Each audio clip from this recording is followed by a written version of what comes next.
ব্যবস্থা যে না নেবে সে বুঝতে পারবে আগামী দিন তো আমরাই থাকবো, তখন আমরা দেখে নেব,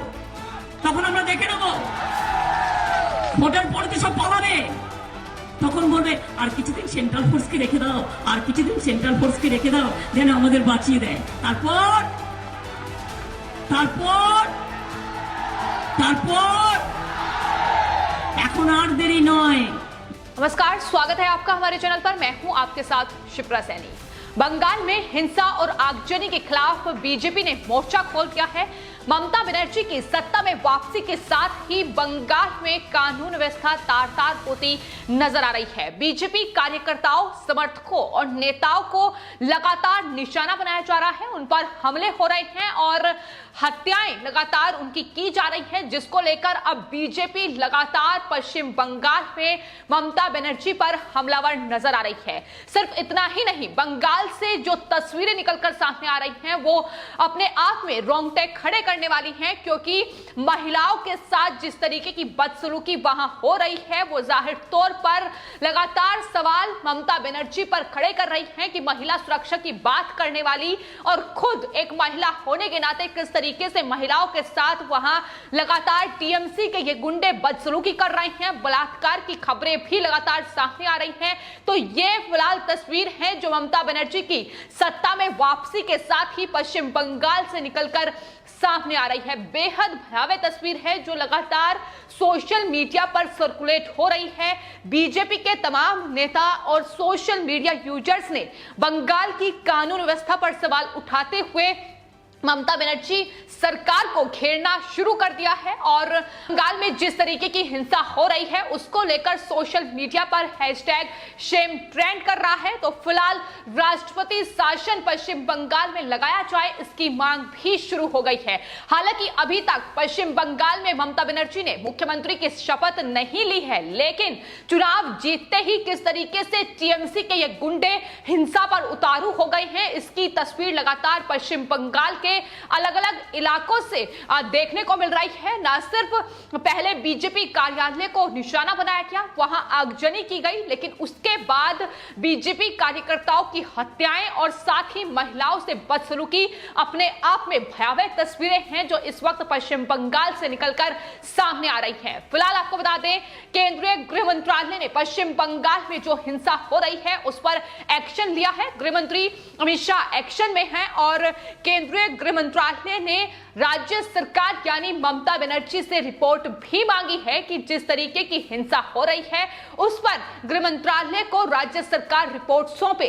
तो लगातार एक्शन भी लिया जा रहा है, लेकिन जिस तरीके की हिंसा हो रही है उसको लेकर अब खुद पश्चिम बंगाल में वो मतदाता जिसने टीएमसी को वोट किया, अब वो खुद इस बात का पछतावा, कहीं ना कहीं अफसोस इसको लेकर जाहिर कर रहा है कि अगर बीजेपी को वोट दिया होता तो शायद आज पश्चिम बंगाल में ये तस्वीर देखने को ना मिलती।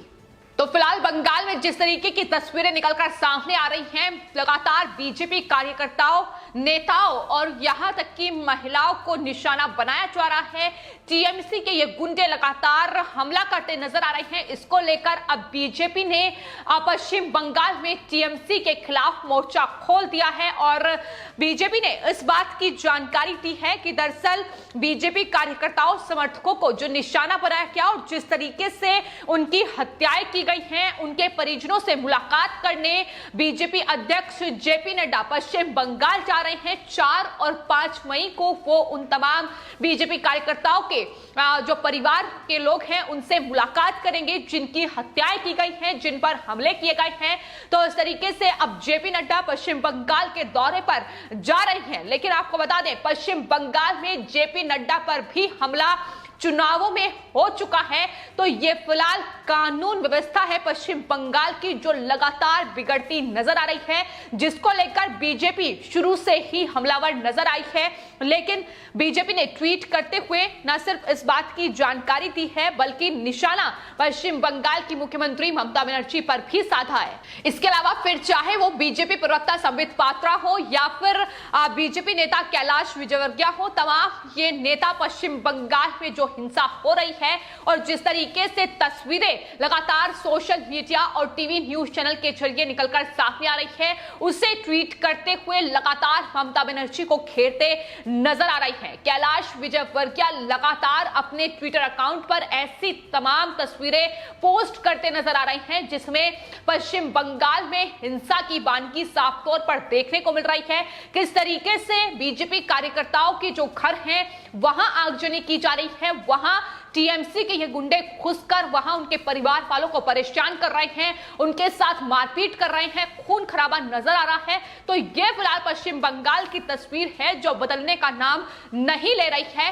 कैलाश विजयवर्गीय ने जो ट्वीट किया है उसमें कई वीडियोस भी उनके द्वारा शेयर की गई है जिसमें महिलाओं पर बुरी तरीके से हमला किया जा रहा है और टीएमसी के मुस्लिम गुंडे बीजेपी की महिला कार्यकर्ताओं के साथ केंदामाड़ी गांव में मारपीट कर रहे हैं। ये जानकारी कैलाश विजयवर्गीय की ओर से दी गई है और साफ तौर पर देखने को मिल रहा है कि किस तरीके से ये तमाम जो महिलाओं के साथ बदसलूकी की जा रही है। ये अफसोस की बात इसलिए है क्योंकि इस वक्त पश्चिम बंगाल में एक महिला मुख्यमंत्री है, लेकिन किस तरीके से महिलाओं के साथ ये अभद्रता, ये बदसलूकी की जा रही है जिस पर मुख्यमंत्री कोई एक्शन लेती नजर नहीं आ रही है।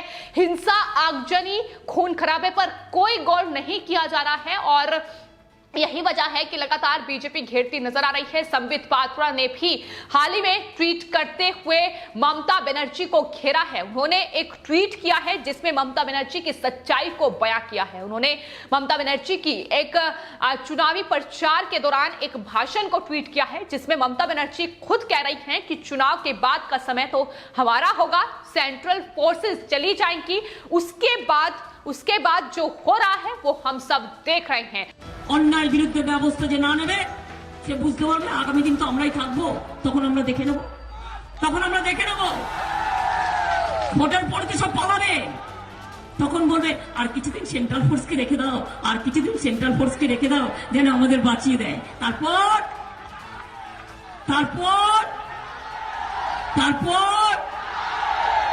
এখন আর দেরি নয়। तो ये ममता बनर्जी दरअसल शुरू से ही कह रही थी कि चुनाव खत्म होने के बाद सेंट्रल फोर्स जो है वो चली जाएगी और जाहिर तौर पर अब जो पश्चिम बंगाल में पुलिस है वो सरकार के अंदर है। ऐसे में ममता बनर्जी पूरी तरीके से पश्चिम बंगाल पुलिस का इस्तेमाल कर रही है और जो लगातार हिंसा की ये तस्वीरें निकलकर सामने आ रही हैं उसमें पुलिस पूरी तरीके से मूक दर्शक बनकर खड़ी हुई है, कोई एक्शन लेती नजर नहीं आ रही है। तो ये फिलहाल पश्चिम बंगाल की असल तस्वीर है जो चुनावों के नतीजों के बाद सामने आ रही है। हालांकि चुनाव पूरी तरीके से खत्म हो चुके हैं, नतीजे सामने आ चुके हैं, ममता बनर्जी एक बार फिर सत्ता में वापसी कर चुकी है, लेकिन बीजेपी इस बार दूसरी सबसे बड़ी पार्टी बनकर उभरी है और शायद यही वजह है कि लगातार टीएमसी अब कहीं ना कहीं अपनी सत्ता का जो इस्तेमाल है वो कहीं ना कहीं गुंडागर्दी, हमला और हिंसा करके बीजेपी जो कार्यकर्ता हैं, बीजेपी जो उम्मीदवार जीते हैं उन्हें निशाना बनाकर उतारती नजर आ रही है। तो फिलहाल जिस तरीके से बंगाल में चुनावी प्रक्रिया पूरी तरीके से खत्म हो चुकी है और नतीजे भी घोषित हो चुके हैं, लेकिन उसके बाद हिंसा थमने का नाम नहीं ले रही है, जिसको लेकर बीजेपी सांसद प्रवेश साहिब सिंह वर्मा ने तृणमूल कांग्रेस को कटघरे में खड़ा किया है, निशाना ममता बनर्जी पर साधा है और टीएमसी के लोगों पर हिंसा और कत्ल करने का संगीन आरोप भी लगाया है। प्रवेश वर्मा जो कि बीजेपी के दिल्ली से सांसद हैं, उन्होंने टीएमसी को आड़े हाथों लिया है। उन्होंने लिखा है कि टीएमसी के गुंडों ने चुनाव जीतते ही हमारे कार्यकर्ताओं को जान से मारा, बीजेपी कार्यकर्ताओं की गाड़ियां तोड़ी, घर में आग लगा रहे हैं। याद रखना, टीएमसी के ये सांसद, मुख्यमंत्री, विधायकों को दिल्ली भी आना होगा। इसको चेतावनी समझ लेना, चुनाव में हार जीत होती है, मर्डर नहीं होता है। यह प्रवेश वर्मा का साफ तौर पर स्पष्ट संदेश टीएमसी के लिए है। जाहिर तौर पर जिस तरीके की गुंडागर्दी देखने को मिल रही है वो अपने आप में किसी को भी चिंता में डालने के लिए काफी है, क्योंकि बेहद भयावह तस्वीरें इस वक्त बंगाल से निकलकर सामने आ रही हैं और बंगाल की मुख्यमंत्री ममता बनर्जी इस पर कोई एक्शन लेने के बजाय किस तरीके से सिर्फ और सिर्फ टीएमसी के इन कार्यकर्ताओं को उकसाती नजर आ रही है। ये हाल ही में उनका बयान सामने आया। उन्होंने कहा कि केंद्र सरकार और केंद्रीय सुरक्षा बलों ने उनके साथ बहुत गलत किया, लेकिन ये वक्त कोविड-19 से लड़ने का है। यानी साफ तौर पर यह कहा जा रहा है कि कोरोना का दौर खत्म हो जाएगा तो एक बार फिर से हिंसा की शुरुआत होगी। ये उनके बयान का साफ तौर पर मतलब है।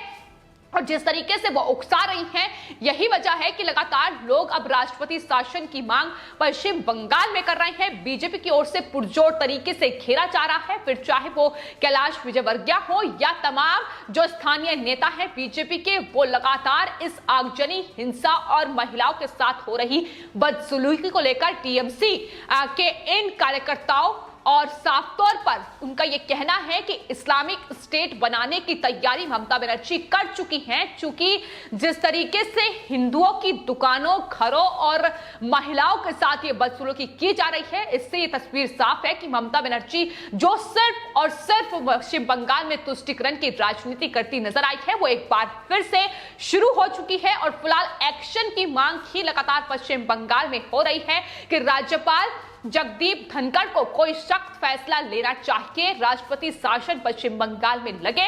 ये मांग अब पुरजोर तरीके से सोशल मीडिया के जरिए लोगों ने शुरू कर दी है। तो फिलहाल बीजेपी का बंगाल में हिंसा को लेकर यह साफ तौर पर दावा है कि 9 कार्यकर्ताओं की जान उनके जा चुकी है, जिसका जवाब पश्चिम बंगाल की मुख्यमंत्री ममता बनर्जी को देना होगा। और इतना ही नहीं, उन्होंने कहा है कि यह हिंसा संयोग नहीं है बल्कि प्रयोग है जो कि ममता बनर्जी के द्वारा किया जा रहा है। तो फिलहाल आपकी इस पूरे मामले को लेकर क्या राय है, हमें कमेंट बॉक्स में जरूर लिखें और चैनल को सब्सक्राइब करें। धन्यवाद।